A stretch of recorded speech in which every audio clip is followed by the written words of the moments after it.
Bueno, muy bien, bienvenidos, bienvenidas oficialmente a la primera clase de este curso tan esperado, El precio del neoliberalismo, un curso con el que iniciamos este año 2025 y creo que me sigo superando en los desafíos que me propongo en cuanto a su dificultad, ¿no es cierto? Ya creo que el año pasado había dicho que el mayor de los desafíos había sido la filosofía de Spinoza y su cruce incluso después con la neurociencia, después de haberme metido previamente con filosofía de la mente y neurofilosofía. Bueno, hoy vuelvo a superar una vez más el listón del desafío y me meto con esto que implica a mí me implicó muchísimo, sobre todo, digamos, si bien ya tenía algunas lecturas, algunos estudios hechos previamente, porque siempre en Instagram estoy publicando cosas críticas al respecto.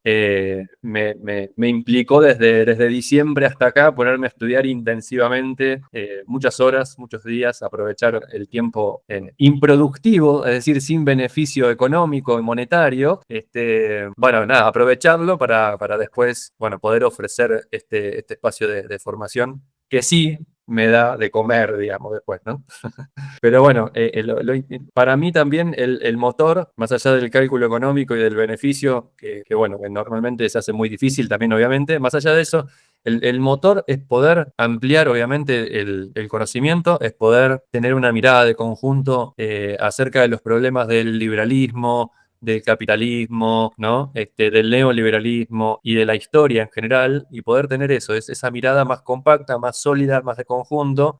La realidad es que primero yo la quiero para mí, o sea, yo también les puedo compartir algo también, ¿no? El hecho de ofrecer estos cursos, estos espacios de formación, es porque de algo hay que comer, ¿no es cierto? En el fondo, pero casi que en muchos sentidos, ¿no? Después yo disfruto muchísimo compartir con ustedes y la retroalimentación y todo, pero la motivación principal, y yo diría la motivación vocacional, es que yo tengo una desesperación por saber sobre estos temas, por conocer, por tener alguna respuesta, por tener alguna mirada, ¿no?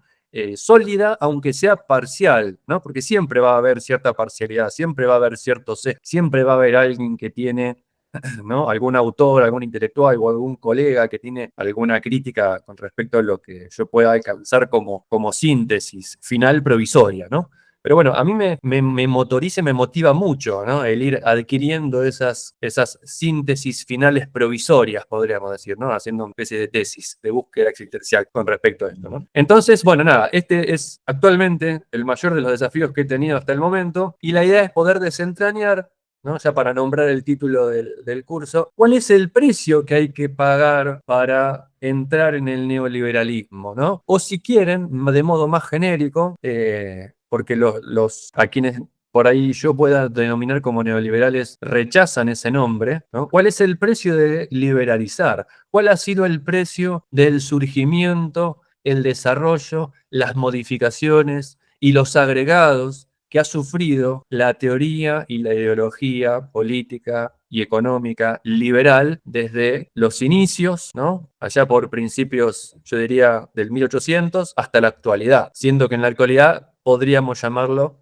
como neoliberalismo, ¿no? Y que para mí desentrañar cuál es el precio que hemos tenido que pagar por la liberalización de todos los liberalización económica y de mercado, ¿no? De prácticamente todos los ámbitos de la vida humana, ese precio tiene que ver con cómo la libertad se fue convirtiendo en mera gestión de la vida, ¿no? Y también en control social, mera gestión de la vida y control social. Eso es libertad en última instancia, ¿no? Yo creo que para ir abriendo la puerta, ¿no? A ver esto cada vez más claro, es que casi que podríamos darnos cuenta de que nosotros somos libres de ir al supermercado que queramos, pero no somos libres de no ir al supermercado. Y eso dice algo, ¿sí? En muchos sentidos, tarde o temprano vamos a terminar en un supermercado o en una farmacia, ¿no? O arriba de un avión, o arriba de un auto, o respirando aire contaminado, o lo que sea, ¿no? Y muchos dirán, bueno, pero bueno, uno sí se puede ir, no se puede ir a ningún lado y estar libre de absolutamente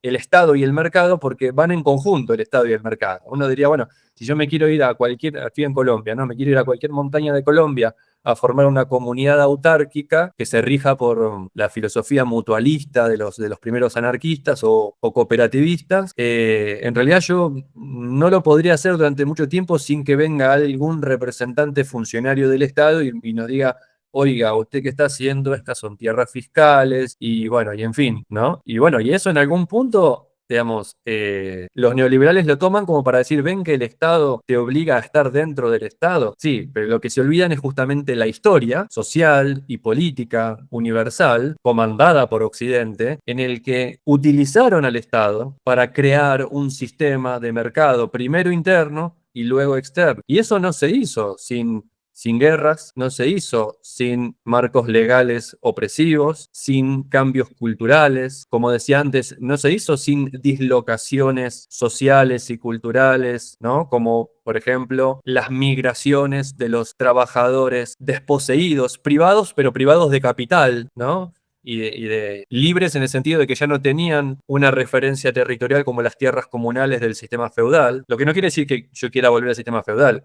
Lo que quiero decir es que los liberales, los primeros liberales, y lo siguen haciendo los neoliberales, utilizan siempre e instrumentalizan siempre al Estado para poder instalar a través de traumas sociales un sistema de mercado. Entonces, te privan o han privado a las gentes de sus antiguos anclajes y seguridades culturales para instalar una sociedad privada o de una sociedad de la propiedad privada y de la libertad a través de esa propiedad privada. Pero bueno, se olvidan del proceso de acumulación originaria, ¿no? Que documentan tanto Adam Smith, el padre del liberalismo económico, como el propio Marx también, ¿no? El proceso de acumulación originaria tiene que ver con el inicio en Inglaterra del proceso de cercamiento de las tierras comunales que estaban antes bajo el régimen del sistema feudal, digamos, tierras comunales que más allá de todas las carencias que tuviera el sistema feudal, generaba lazos y relaciones sociables que brindaban una estabilidad y en la que incluso hay estudios antropológicos que dicen y documentan y prueban de que aunque hubiera, por ejemplo, ciertos grados crónicos de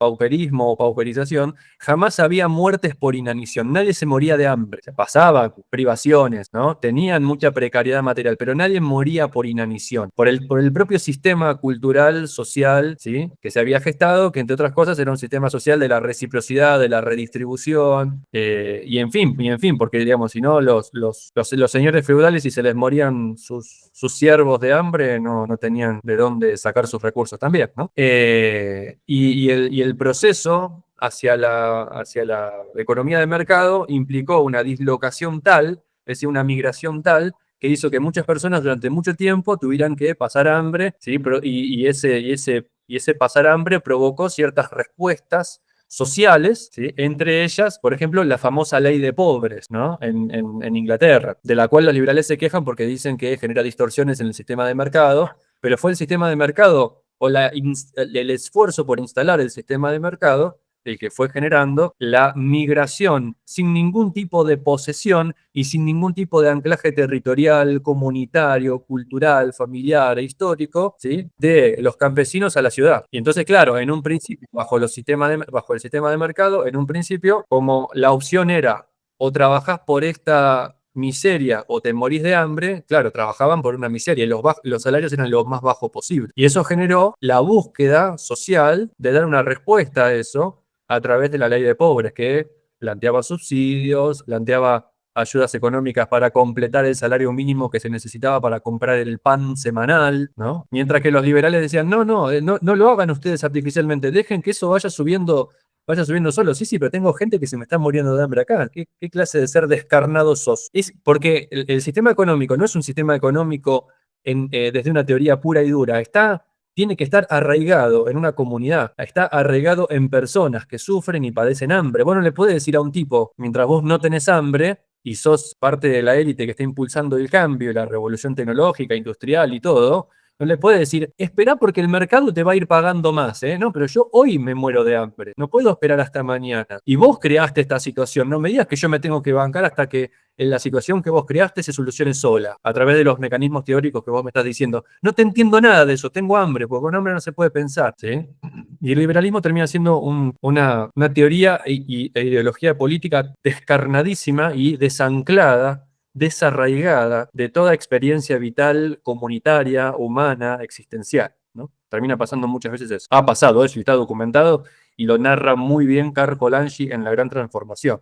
Así que hoy vamos a ir arrancando, que ya arranqué casi, ¿no? Con un poco de los orígenes históricos del neoliberalismo, que hay que rastrearlos hasta el liberalismo, ¿no? Ya vamos a ver cuáles son, que creo que eran algunas de las inquietudes que tenía Emilio también, ¿no? Cuáles son las diferencias fundamentales entre neoliberalismo y liberalismo, ¿no? Que hay. Obviamente hay continuidades, hay puntos fundamentales que se mantienen, pero hay novedades, hay cambios, cambios de perspectivas, cierta restricción a algunos elementos teóricos, como por ejemplo el laissez-faire, que significa dejar hacer, ¿no? Otorgar libertad, básicamente, ¿no? Haría una distinción extra. Hay que distinguir lo que es el liberalismo del socialismo y del comunismo, ¿sí? Y yo diría, normalmente los liberales asocian y homogeneizan socialismo con comunismo, sobre todo el comunismo de la Rusia soviética y después Cuba, etcétera, ¿no? Y yo diría incluso Venezuela ni siquiera entra ahí, desde mi mirada, ni siquiera no entra ni en el liberalismo, ni en el socialismo, ni en el comunismo, sino que para mí es lisa y llanamente una cleptocracia de una élite. Perdón si hay alguno que no comparte esa mirada, pero bueno, es la lectura que tengo yo. Esa caracterización la encontré y suscribo, digamos, acá, en este libro, ¿sí? El fin del mundo es solo el comienzo, de Peter Seihan. Un librito interesante, ¿sí? Que hace ese tipo de distinción. Dice, el socialismo es la norma. Si estás en Europa. ¿Ustedes quieren saber qué es socialismo? Europa. Es decir, el estado de bienestar europeo. Y el mayor exponente de eso es la península escandinava, son los países nórdicos. Suecia, ¿sí? Finlandia, Noruega, Islandia, Dinamarca. Eso es socialismo. Por ejemplo, David Harvey, ustedes lo tienen en la bibliografía, a David Harvey, en Breve Historia del Neoliberalismo, él lo llama liberalismo embridado, es decir, liberalismo o capitalismo, ¿cómo podríamos traducir la palabra embridado? Limitado, vigilado, regulado sería, ¿no? Sería la palabra esa, ¿no? Capitalismo regulado. Y uno dice, bueno, los países nórdicos, si uno lo empieza a estudiar, son, creo yo, insisto, no un ejemplo a seguir, sino una inspiración desde donde empezar a pensar otras soluciones alternativas a lo que es el capitalismo salvaje del liberalismo o neoliberalismo del siglo XXI y lo que es ya el recontrafallido experimento del comunismo soviético, ¿no? Y ustedes me preguntarán, ¿y China no es una especie de mezcla de capitalismo con comunismo y qué sé yo? Bueno, David Harvey lo llama neoliberalismo con características chinas. Y le dedica todo un capítulo a eso. Y está hablando en un libro que es La breve historia del neoliberalismo. Al experimento chino lo pone como una forma muy particular de neoliberalismo, ¿sí? Entre otras cosas, ¿por qué? Un dato mínimo específico, ¿no? Normalmente el neoliberalismo occidental lo que busca es la restauración del poder de las élites, del poder de clase, que vamos a ver por qué lo pierden y todo, ¿sí? O por qué se ve disminuido, ¿no? Mientras que el capitalismo o el neoliberalismo con características chinas, lo que hace es lograr un efecto muy similar, nada más que mediante una política muy dirigista, ¿no?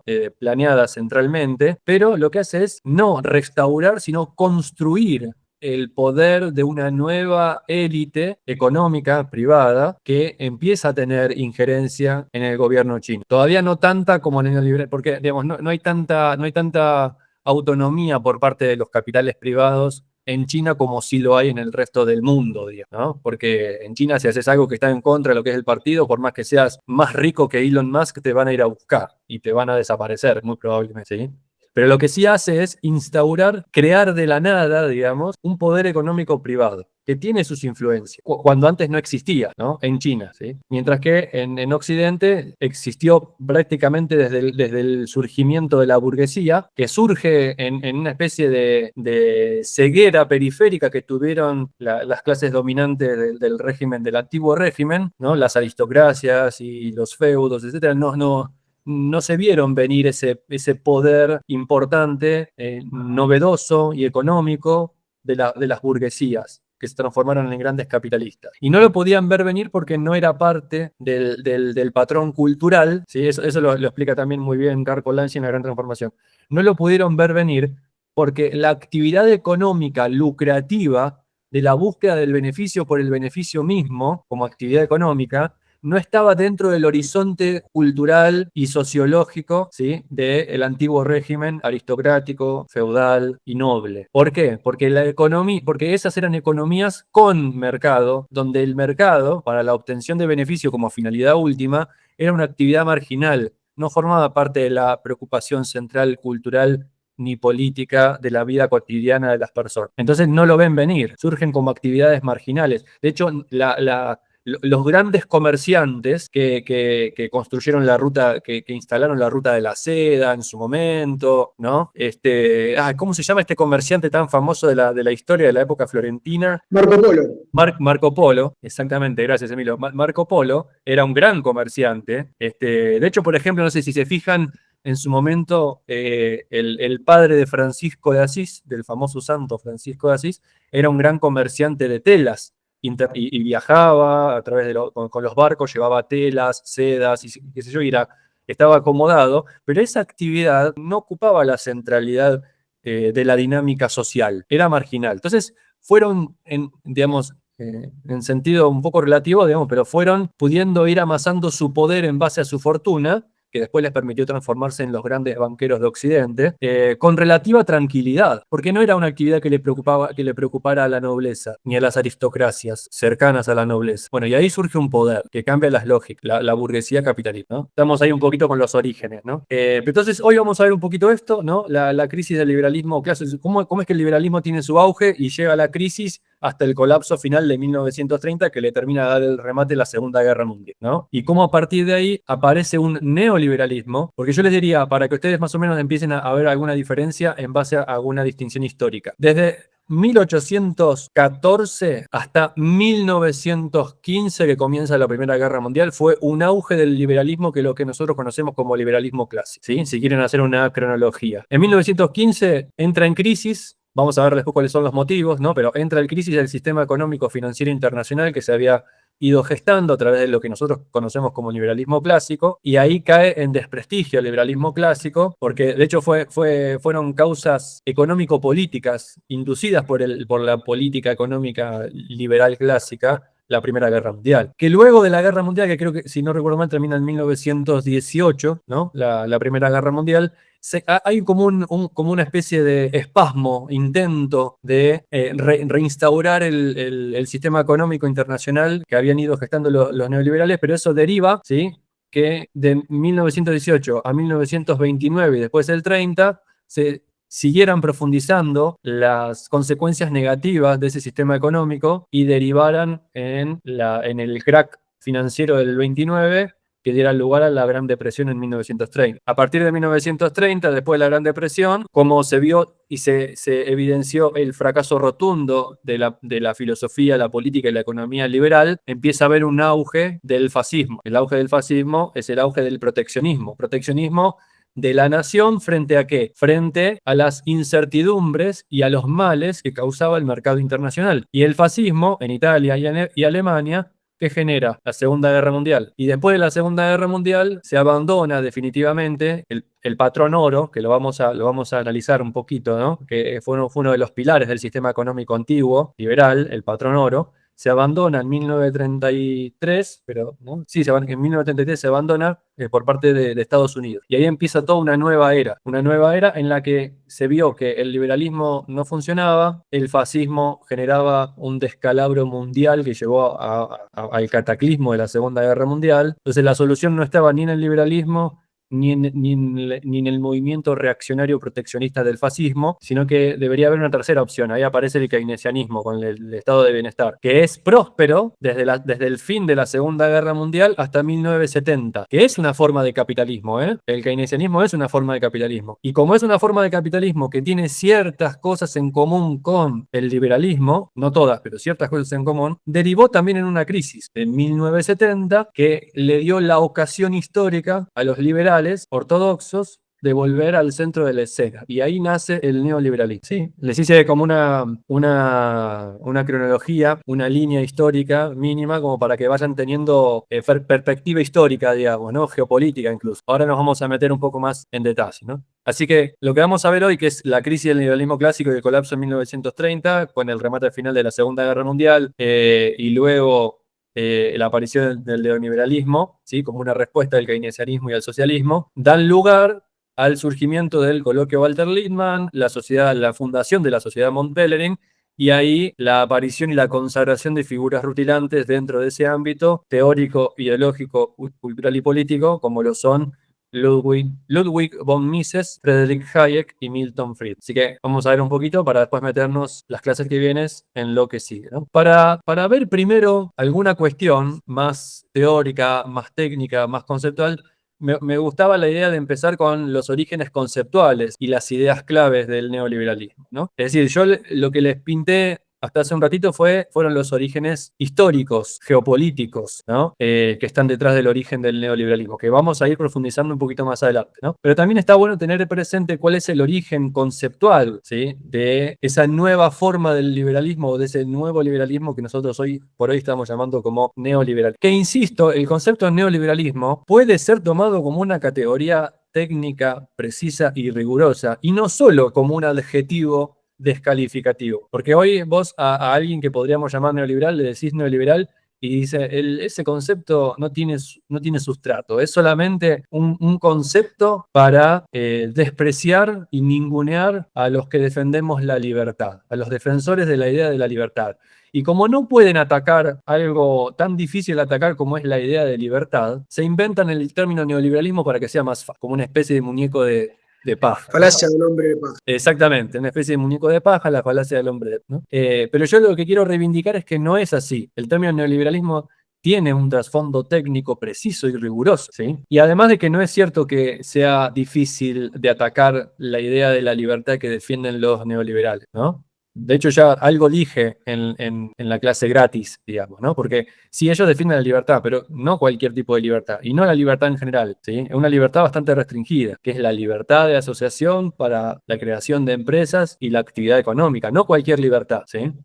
Entonces, para ver un poquito los orígenes del concepto de neoliberalismo, incluso acuñado por los propios grandes próceres intelectuales del neoliberalismo, como von Mises en un libro titulado Socialismo, publicado en 1922, hace aparecer lo que se conoce después como la nueva teoría del valor subjetivo. ¿Qué significa esto? Significa que ya hay un surgimiento de una nueva corriente liberal, que se va a llamar nuevo liberalismo o neoliberalismo, que incorpora a su corpus teórico para incluso corregir errores prácticos inducidos por errores teóricos de la antigua teoría, ¿no? Para corregir eso se introduce una nueva teoría del valor, que es la teoría del valor subjetivo, porque hasta ese momento se venía manejando la teoría económica con el liberalismo clásico, Adam Smith, David Ricardo, Marx, o sea, Marx también hay que ponerlo ahí, porque Marx trabaja sobre esa, y de hecho toda su teoría en el Capital acepta y acuña ese concepto. ¿Cuál concepto? El concepto de la teoría del valor trabajo. ¿Qué vale una mercancía? Bueno, lo que vale una mercancía en el mercado, decían los liberales clásicos, casi exclusivamente, lo que vale una mercancía o el precio de una mercancía en el mercado está dado por la teoría del valor trabajo. ¿Y qué dice la teoría del valor trabajo? Que una mercancía o un objeto producido vale en función del tiempo socialmente necesario que se necesita invertir para crear esa mercancía. ¿Eso qué implicaba? Implicaba la teoría de que si mejoramos los procesos de producción para producir